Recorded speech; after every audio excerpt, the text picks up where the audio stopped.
안녕하십니까.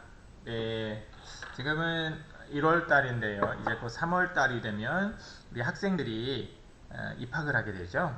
네, 아마 1학년 학부모님이 된다는 일은 부모로서 겪게 되는 여러 일 중에 가장 큰 이벤트가 아닐까라는 생각이 듭니다.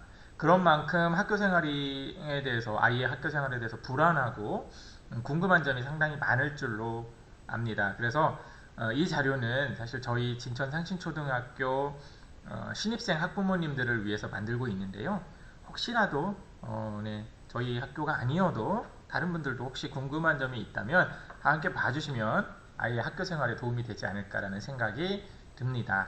자, 그러면 너무 영상이 길어지면 곤란하니까요. 빨리빨리 진행을 해보도록 하겠습니다. 자, 우리 부모님들 또는 선생님들도 그럴 수 있고요. 내 아이가 리더가 되기를 바라는 경우가 많이 있지요.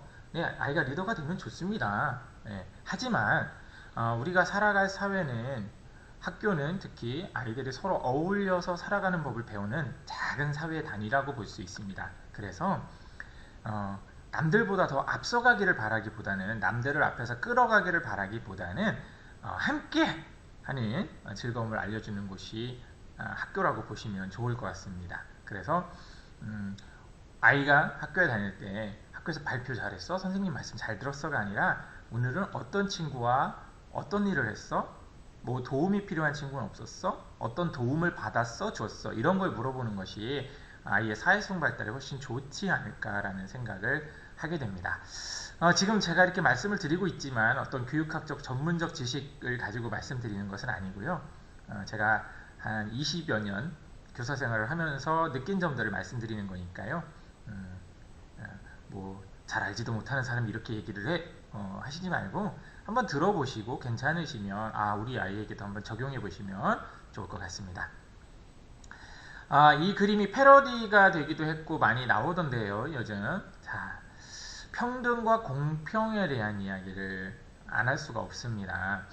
한 반에 뭐 많게는 뭐 거의 30명 가까이, 적게는 한 대여섯 명이 있는 교실이 있을 텐데요.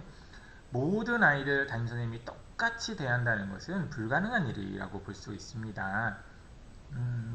자녀가 2명 이상인 분들은 아마 느끼실 텐데요. 두 자녀를 똑같이 대한다고 할 수는 없겠지요.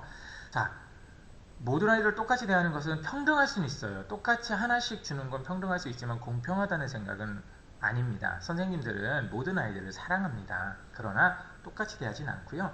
아이 한 명 한 명의 특성을 생각해서 대하려고 노력을 합니다. 특히 1학년 아이, 화장실에 혼자 잘 못 가는 아이에게 도움을 줄 수도 있고요. 근데 혼자 잘 가는 아이에게까지 굳이 가서 도움을 주지는 않습니다.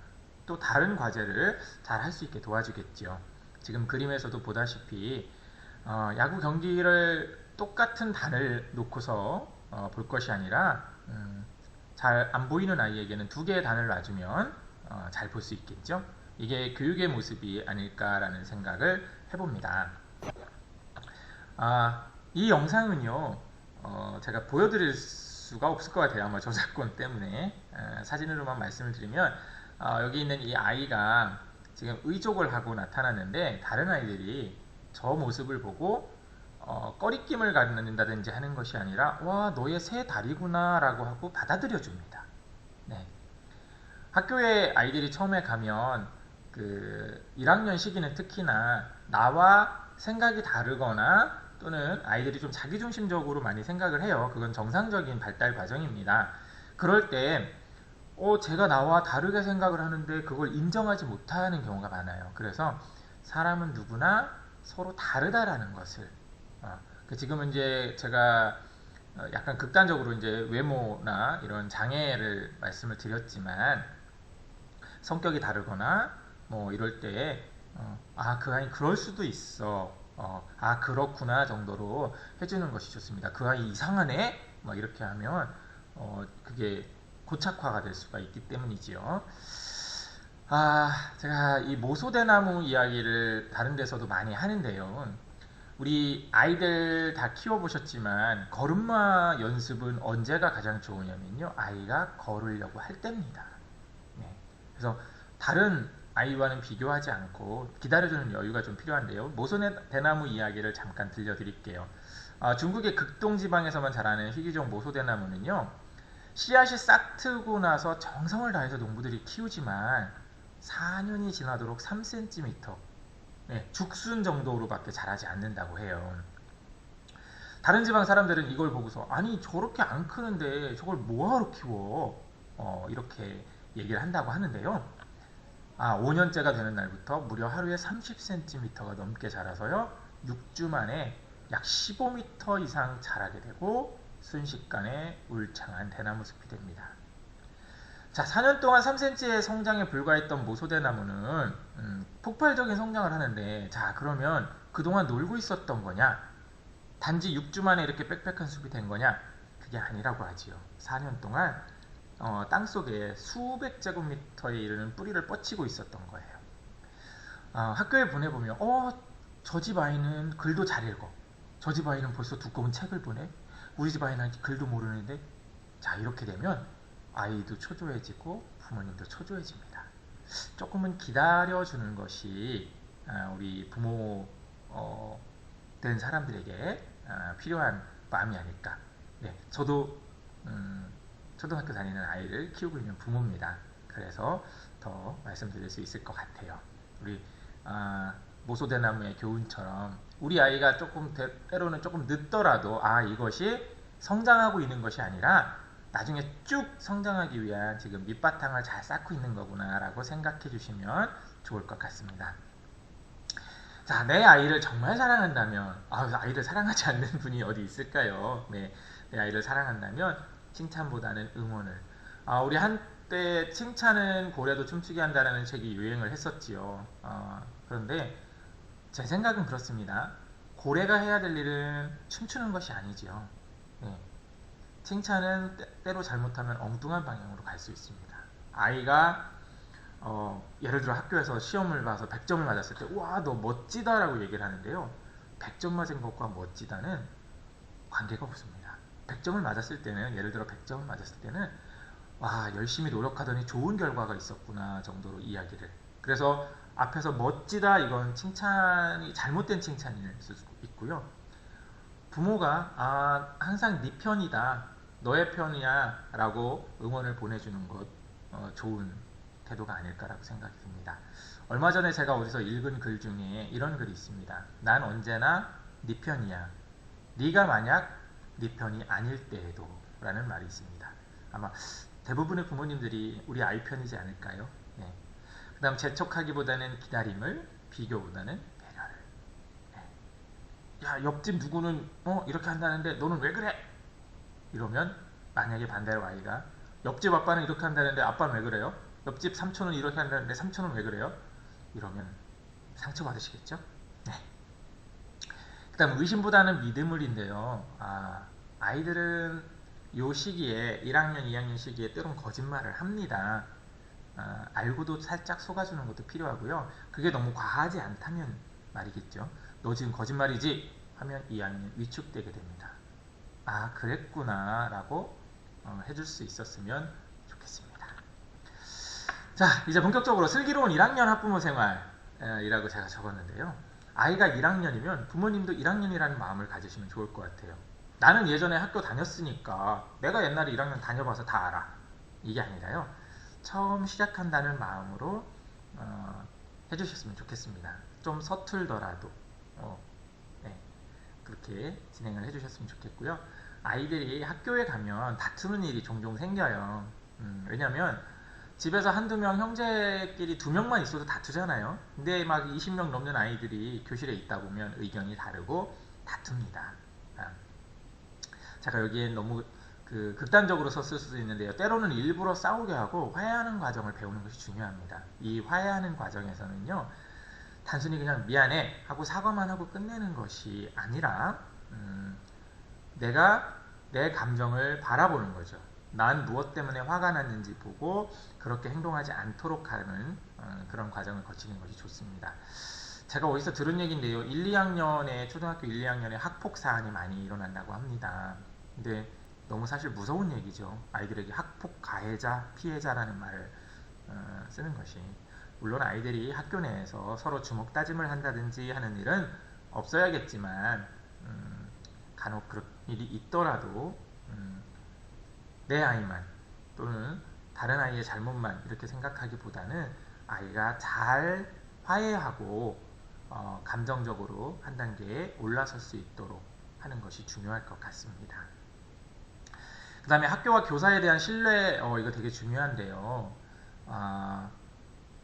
우리 담임 선생님은 좀 이상한 것 같아.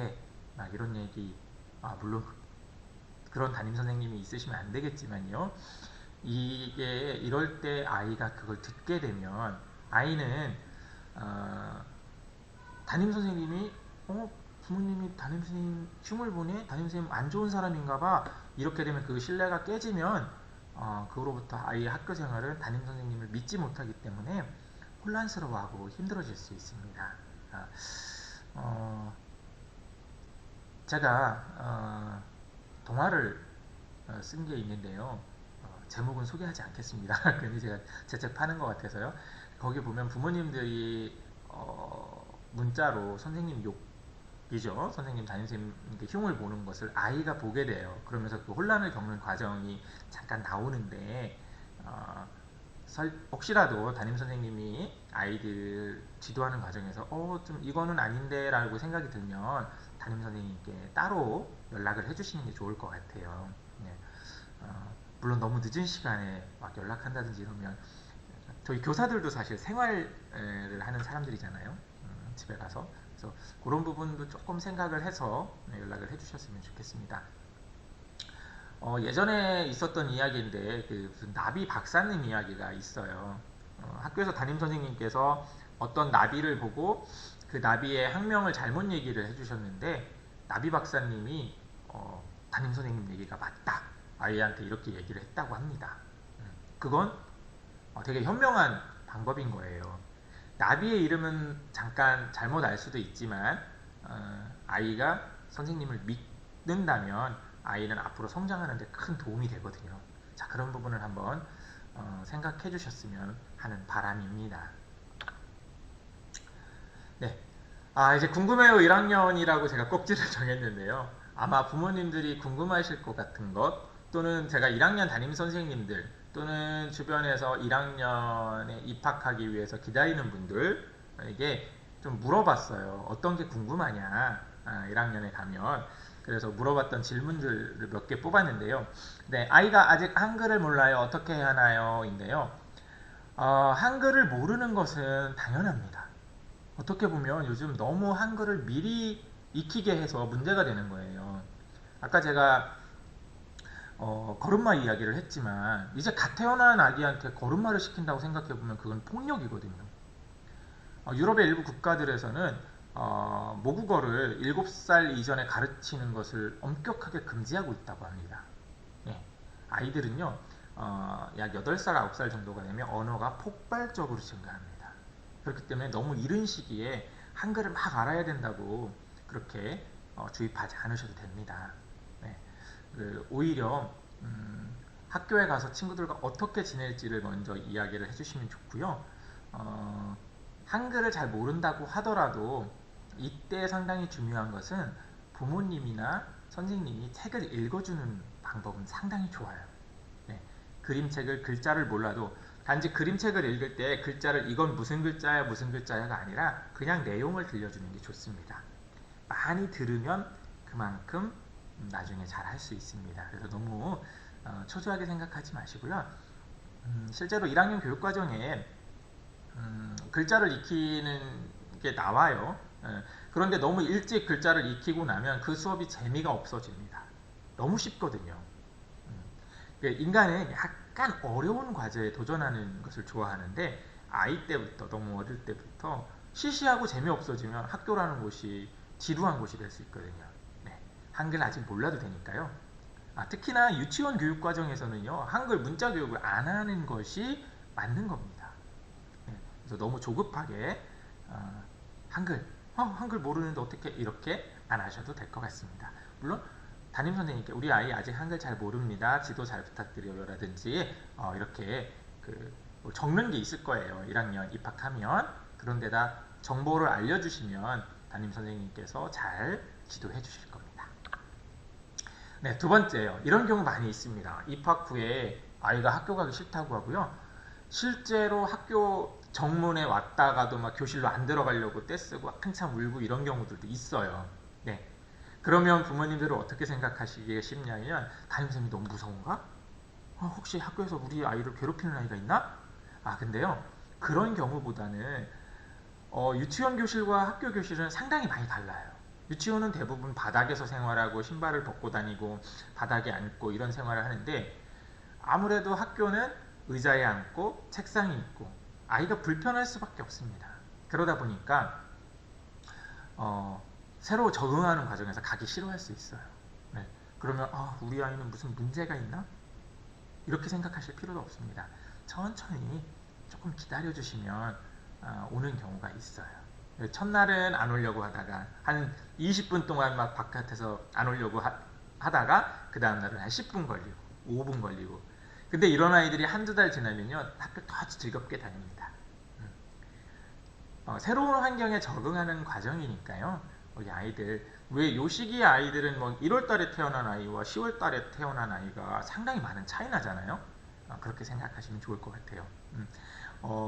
학교 가기 혹시라도 싫다고 하는 아이가 있다면 부모님들이 어릴 적 학교 이야기, 학교에서 재밌었던 이야기 같은 거 들려주시거나 또는 같은 반에 좋아하는 친구 없는지 이런 것들로 약간 시선을 돌려보시는 것도 하나의 방법이 될 것 같습니다. 혹시 아이가 학교에서 배변 실수를 하면 어떻게 하죠? 이게 되게 걱정거리 중에 하나예요. 실제로 저도 아이들 키우지만 특히 소변 같은 거 조금씩 이제 팬티에 묻히고 오고 이런 경우들이 종종 있거든요. 그래서 저 같은 경우에는 제 아이들에게 제 자녀들에게는 그렇게 얘기했습니다. 쉬는 시간이 되면 혹시라도 쉬 마렵지 않아도 화장실에 갔다 와라. 네. 유치원에서는 따로 쉬는 시간이 없잖아요. 어린이집도. 그래서 아무 때나 가는데 물론 공부 시간에도 초등학교에서도 공부 시간에 너무 마려우면 가야지요. 선생님한테 말씀드리고 하지만 안 보내주시는 분은 없을 거예요. 하지만 정해진 시간에 다녀 버릇하는 것이 습관을 만드는 것은 상당히 중요합니다. 그래서 혹시 마렵지 않더라도 쉬는 시간에는 화장실에 다녀와 라고 하면 좋고요.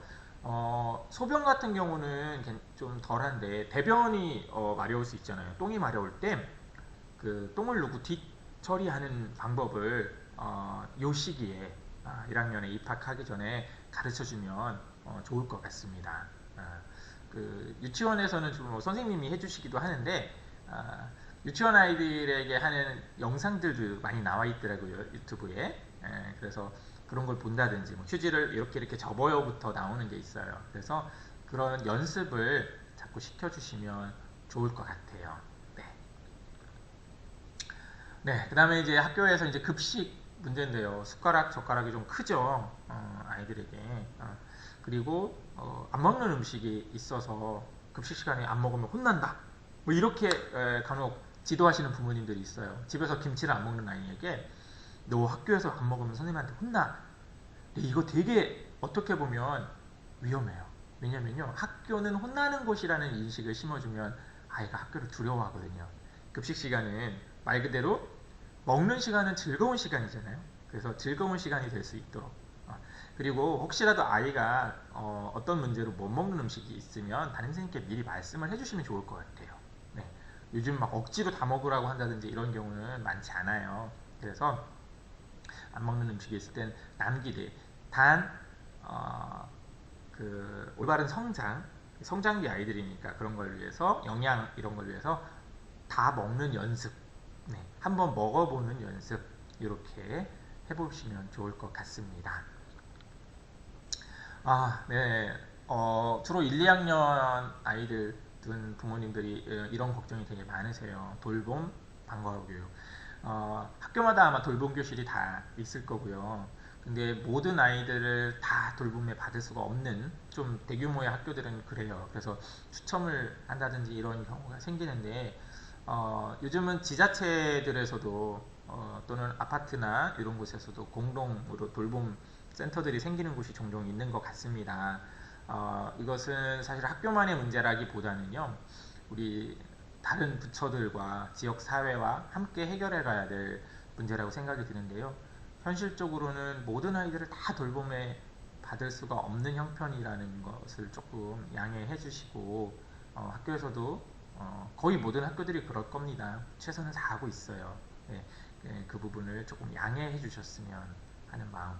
네, 저도 올해 이제 온라인 수업 뭐 이런 상황에서 아직 어린 아이만 집에 두고 출근을 할 때 마음이 되게 아팠습니다. 밥은 어떻게 먹을까?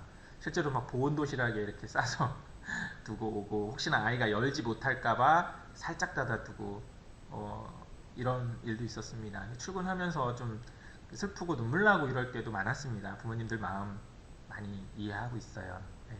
그래서 방과후 교육이나 돌봄이 100% 전부 다 받아줄 수가 없는 형편임을 좀 양해해 주셨으면 좋겠고요. 무엇보다 학교가 교육에 조금 더 전념할 수 있도록 지자체에도 많은 요구가 있어야 될 것 같습니다. 실제로 저는 제가 근무하는 지역에 있는 지자체 군청에 글도 좀 올리고 했었어요.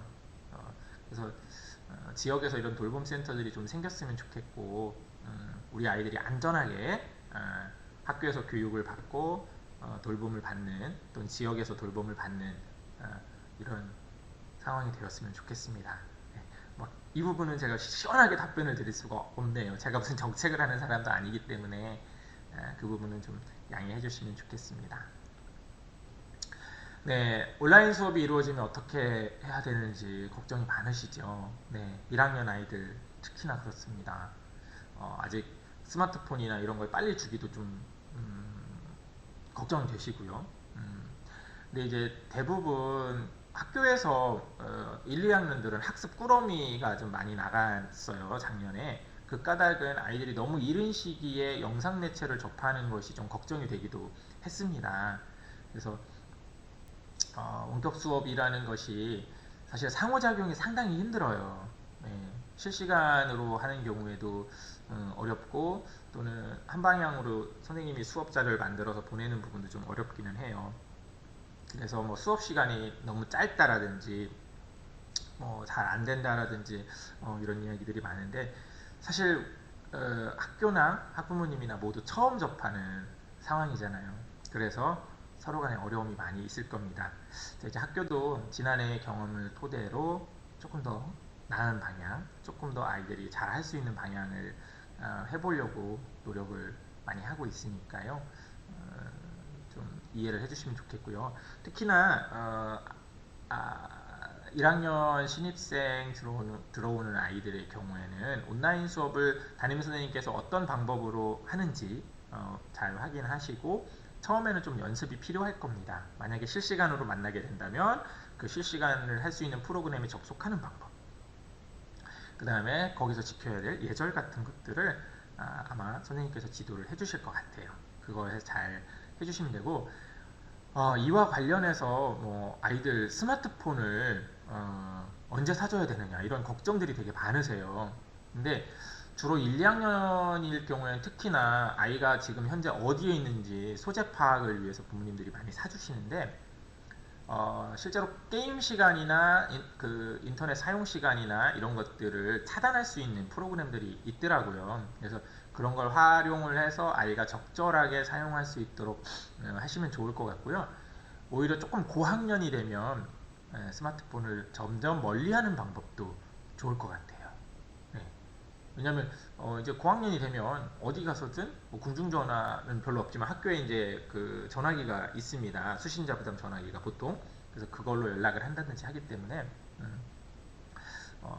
그렇게 하면 좋을 것 같고요. 온라인 수업이 이루어지는 과정에서 사실 부모님들의 역할이 좀 많이 커졌어요. 네, 그 부분은 어쩔 수가 없는 부분, 또는 내 아이의 바른 성장을 위해서 함께 해주셔야 될 부분이라고 생각이 듭니다. 저도 지난 한 해 퇴근하면 또 아이 과제 봐주고 막 이렇게 지내고는 했는데요. 오히려 긍정적인 부분도 있는 것 같아요. 간혹 저를 만나면 선생님 수업 잘 봤어요 이러시는 분들도 있었거든요. 그래서 아이가 어떤 부분을 배우고 있는지 확인도 좀 같이 하실 수 있는 부분이니까요. 서로 조금씩 정말 그 대면 수업, 그러니까 얼굴 마주보고 하는 수업만큼은 어려운 것은 사실입니다. 그래서 아마 1학년에 들어가면 선생님이 어떤 방식으로 수업을 하실지 아직 그 담임 선생님 따라서 조금씩 다르거든요. 그래서 그 부분을 확인하셔서 그때 적용하시면 좋을 것 같습니다. 가능하면 그 조그만 스마트폰보다는 좀 컴퓨터라든지 노트북 화면이 아이가 공부하기엔 좀 좋을 것 같고요. 특히 1, 2학년 같은 경우에는 EBS에서 프로그램들이 잘 나온 것도 있어요. 그래서 그런 걸 활용하기도 할 거니까요. 네, 그 가정에서도 많이 신경 써주시면 좋을 것 같습니다. 이 휴대전화 제가 내용에 넣었는데 앞에서 잠깐 얘기를 했군요. 네, 휴대전화는 사실 1, 2학년 특히 1학년 아이들 가장 걱정은 내 아이가 어디 있는지, 학교는 잘 갔는지, 집엔 잘 왔는지, 이게 걱정이거든요. 그래서 예전에 보면 여기 시계로 되어 있는 키즈폰 이런 거 유행했잖아요. 근데 그 뭐 아이들이 세수하다가 물에 젖고 방수는 된다는데, 그래서 잘 고장나더라고요. 그래서 휴대전화 좀 위치나 이런 것들을 확인하기 위해서 사주시는 거는 좋지만, 이제 안전하게 자기가 잘 활용할 수 있는 것, 프로그램들을 뭐 흔히 아이들이 유튜브 많이 보잖아요. 유튜브 시간을 제한한다든지 이런 것들을 아이와 부모님이 일방적으로 하시기보다는 아이와 약속을 정해서 해주시면 좋을 것 같아요. 그래서 아이가 그 약속을 지키면서 사용할 수 있게 이렇게 해주시면 좋지 않을까라는 생각이 듭니다. 네, 우리 선행학습은 안 하는 게 좋다고 얘기를 많이 하는데요. 네, 이런 선행학습 좋습니다. 배변 후 뒤처리, 아까 초반에 말씀드렸던 것처럼 화장실 간 후에 뒤처리하는 것들, 네, 물 내리는 문제, 그 다음에 특히 남자아이들 같은 경우에는 집에서 이렇게 서서 소변을 봐보지 않은 아이들은 학교에 와서 소변기를 사용하는 부분이 좀 어색할 수 있어요. 네, 그래서 그런 문제도 한 번씩 같이 해보시는 게 좋고요. 특히 젓가락질입니다. 초등학교 급식실에서는 포크가 제공되지 않기 때문에 집에서 젓가락질 연습을 해보면 좋은데요. 부모님이 젓가락을 같이 해서 뭐 이렇게 그 수습관 같은 거 있죠. 그런 걸 옮겨 본다든지 이런 걸 놀이식으로 하면 아주 좋을 것 같아요. 그 다음에 우유값 뜯는 법. 네, 우유를 마시게 될 경우에 우유값을 이렇게 뜯는 방법을 아이와 같이 집에서 한번 해보시면 좋아요. 우유값을 잘 못 뜯는 아이들은 담임 선생님이 뜯어주시기도 하는데 사실 막 20명, 25명을 다 뜯어주다 보면 상당히 시간이 오래 걸리고, 그 다음에 무엇보다도 아이가 학교에 온다는 건 이제 하나하나 스스로 할 수 있는 일이 늘어나는 과정이거든요. 그래서 뭐 우유값도 안 뜯어주고 이렇게 하기보다는 아이가 스스로 할 수 있고 내가 이제 드디어 우유값을 뜯었어 하는 성취감을 느낄 수 있게 해주기 위해서라도 한번 집에서 미리 해보시면 좋을 것 같습니다. 네, 시간이 거의 마무리 돼가는데요. 자, 이런 부모님 고맙습니다. 네, 아이 소지품에 이름 써주시면 좋습니다. 요즘 이름 스티커 같은 것들도 있더라고요. 그래서 아이들은 쓰다 보면 떨어지고 자주 흘리고 하다 보면 없어져요. 근데 색연필 같은 거 없어지면 아이들이 되게 속상해 하거든요. 그래서 이름 써주셔서 다시 찾을 수 있게 이렇게 해주시면 좋겠습니다. 그리고 알림장, 요즘은 알림장을 쓰는 경우도 있고 또는 문자 메시지나 다른 그 메신저를 통해서 가는 경우가 있는데요.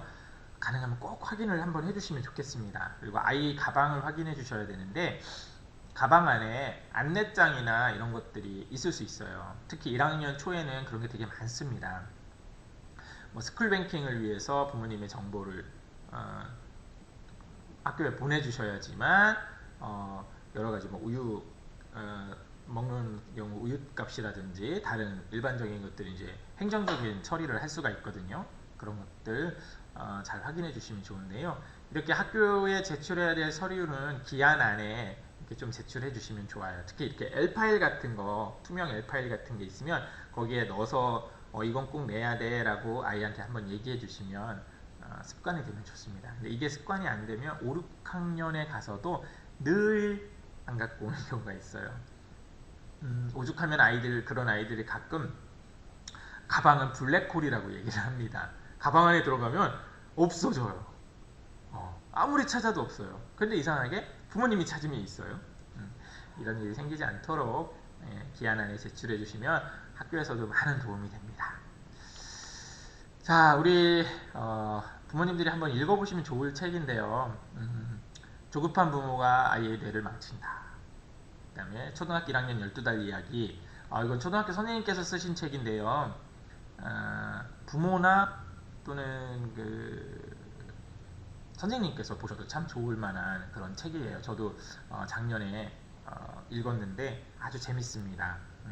초등학교에서 일어나는 아주 사소한 일들이 막 들어있어요. 그래서 읽으면 좋을 것 같고요. 그 다음에 요거 개정판이 나왔더라고요. 저는 이전에 그 이전판을 갖고 있는데 하루 15분 책 읽어주기의 힘이라는 그런 책인데요. 부모님들이 읽어보시면 너무 좋습니다. 그래서 함께 읽으면 좋을 것 같고요. 이 지저바 조지아는 조진의 엄마가 말했어요. 조지야 지저봐. 조지가 짖었어요. 야옹. 아니야 조지. 엄마가 말했어요. 고양이는 야옹, 개는 멍멍. 자 조지야 짖어봐. 조지가 짖었어요. 꽥꽥. 아니야 조지. 엄마가 말했어요. 오리는 꽥꽥, 개는 멍멍. 자 조지야 짖어봐. 네, 이렇게 되는 이야기인데요. 지금 보면 조지에게 자꾸만 강아지 소리, 개 소리를 내라고 하는데 조지는 자꾸 엉뚱한 소리를 냅니다. 이럴 때 그게 아니라고 계속 윽박지르고 하기보다는 조금 기다려주는 그런 부모의 모습을 보여주면 좋겠다라는 생각이 들어요. 그래서 이거는 아이와 함께 읽어도 괜찮을 것 같아요. 네. 이 시기에 또 이제 그림책으로 많이 좋은 것들은 내 꼬리라고 하는 그림책이 있는데요. 학교에 가야 되는데 꼬리가 생겨서 지금 학교에 어떻게 가야 될지 고민하는 아이가 있는데 결국은 학교에 갔더니 다른 아이들도 뭔가 하나씩 다 이상한 거예요.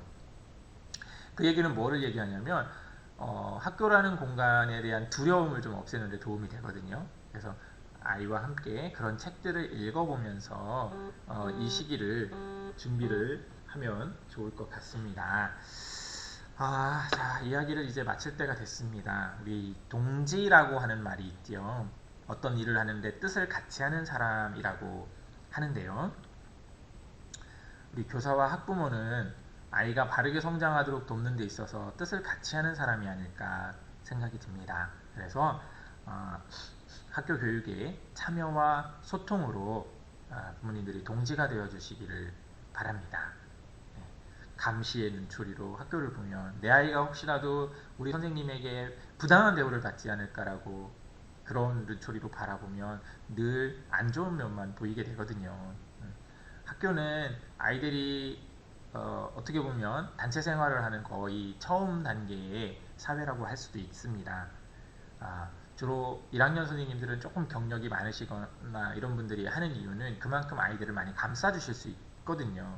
그래서 또 때로는 엄격하게 하시는 경우도 있습니다. 그건 모두 아이에 대한 사랑이 있기 때문이라는 마음으로 동지가 되어 주셨으면 하는 마음, 그런 말씀 드리면서 오늘 아이의 입학을 앞두고 좀 불안한 마음이 조금이라도 해소가 되셨기를 바랍니다. 네, 여기서 마치겠습니다. 고맙습니다.